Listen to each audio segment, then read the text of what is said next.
Work your ass off. There is no magic pill. It drives me crazy to go to the gym. You read 1 hour a day. I went and worked out 5 hours a day, and I was working on construction with 24 hours a day. Organize your day. Work hard. I'm here to talk about success.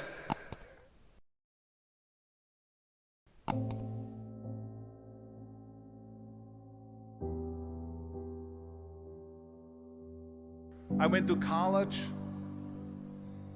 I went and worked out 5 hours a day, and I was working on construction, because in those days in bodybuilding there was no money. I didn't have the money for food supplements or anything, so I had to go to work. So I worked on construction. I went to college. I worked out in the gym, and at night from 8 o'clock at night to 12 midnight I went to acting class 4 times a week. So I did all of that. There was not one single minute that I wasted. And this is why I'm standing here today. With the age of 20, I went to London and I won the Mr. Universe contest as the youngest Mr. Universe ever. And it was because I had a goal. You see, if you don't have a vision of where you go, and if you don't have a goal where you go, you drift around and you never end up anywhere. 74% hate their job in America. The majority of people don't like what they're doing, because they're really not doing it because they didn't have a goal and they followed this goal. They just aimlessly drift around, and then all of a sudden there's a job opening, so they get that job because you have to work. But then when you work, it's a chore. It's work. It's not fun. So if you think about, only a quarter of the people really enjoy what they're doing in life. So people always ask me, when they saw me in the gym in the pumping iron days, they say, why is it that you're working out so hard?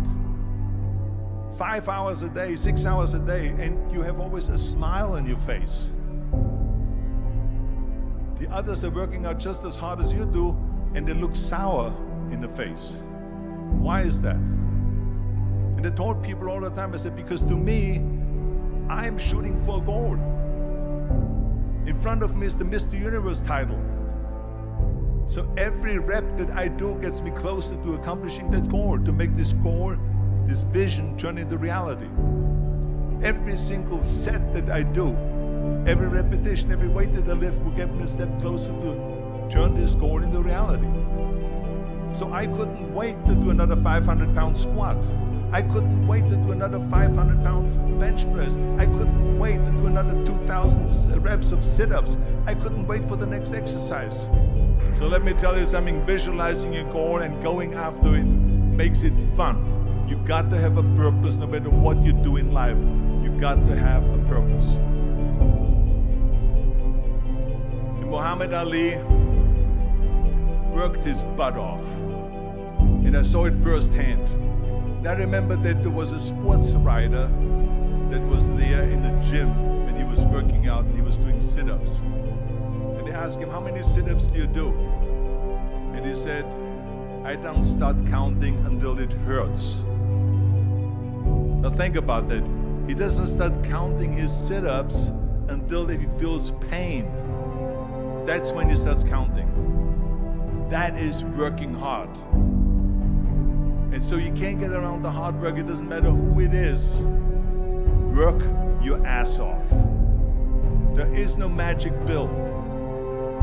There is no magic out there. You cannot get around. You have to work and work and work. Make sure of this and make sure of that and all that stuff. So it's work. And it drives me crazy when people say that they don't have enough time to go to the gym for 45 minutes a day and work out, or to do something for 45 minutes to an hour a day to improve, if it is physically improve or if it is mentally to improve. Imagine you read 1 hour a day about history. How much you will learn after 365 hours in 1 year. Think about if you study about the history of musicians, of composers, how much you would know. Imagine if you would work on a business, on some business that you want to develop every day for an hour. Imagine how further along you will go and get. So it drives me nuts because when people say we don't have the time, we have 24 hours a day. We sleep 6 hours a day, so that gives you still 18 hours. So there's someone shaking their head out here in front. They say probably, I don't sleep 6 hours, I sleep 8 hours, right? Or just sleep faster. So we have 18 hours a day. The average person works around 8 to 10 hours. So let's assume it's 10 hours, so we have 8 hours left. Then you travel around an hour a day, maybe 2 hours a day. So now you have still 6 hours left. So what do you do with these 6 hours? What do you do with these 6 hours? Then we eat a little bit, then we schmooze a little bit, talk a little bit to people and all that stuff. But you can see how much time there is available if you organize your day. So you got to work hard. I hate plan B. And I tell you why. Because we have so many doubters, as I've said earlier, the no-sayers. We have so many of those people that say no and you can't do it, that's impossible. That is okay because we just turn off, as I said earlier, and we listen and we hear the no being a yes. You can't do it, you can do it, and all of that. So that is possible to do that amongst all the negative people around you. But when you start doubting yourself, that's very dangerous. Because now what you're basically saying is that if my plan doesn't work, I have a fallback plan, I have a plan B. And that means that you start thinking about plan B, and every thought that you put into plan B, you're taking away now that thought and that energy from plan A.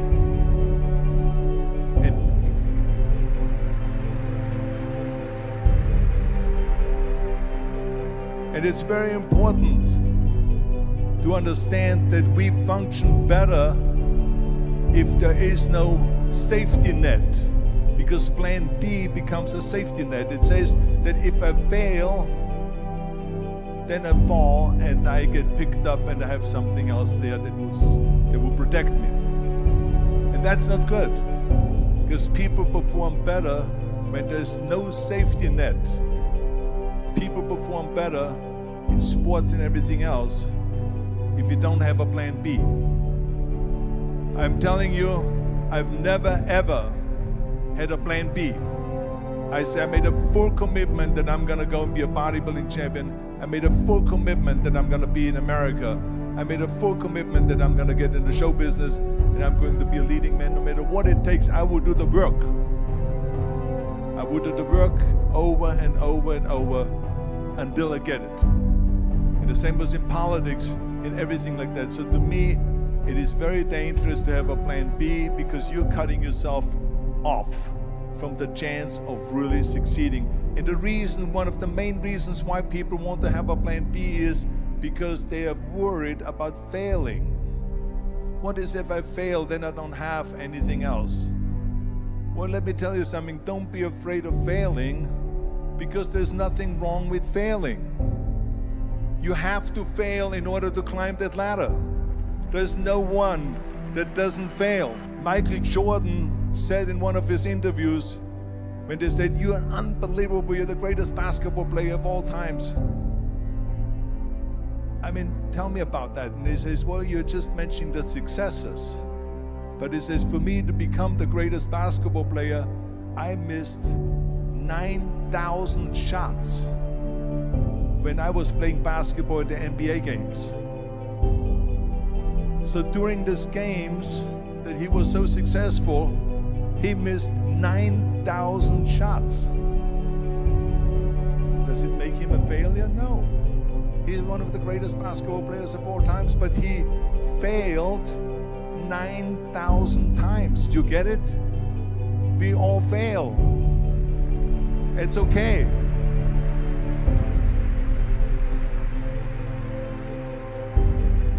What is not okay is that when you fail, you stay down.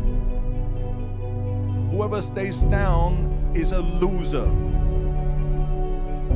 And winners will fail and get up, fail and get up, fail and get up. You always get up. That is a winner. That is a winner. I failed in bodybuilding. I lost bodybuilding competitions. I lost powerlifting competitions. I lost weightlifting competitions. I had movies that went in the toilet and that were terrible and got the worst reviews. And in politics, I remember I had many of the initiatives on the ballot, and we lost. My approval rating in California went down to 28%, and then it went back up again, and I won again the governorship. Hey, we all lose. We all have losses. This is okay, and this is why I say don't be worried about losing, because when you're afraid of losing, then you get frozen. You get stiff, you're not relaxed. You got to be, in order to perform well in anything, if it's in boxing or if it is on your job or with your thinking, is only happening when you relax. So relax. It's okay to fail. Let's just go all out and give it everything that you got. That's what it is all about. So don't be afraid to fail.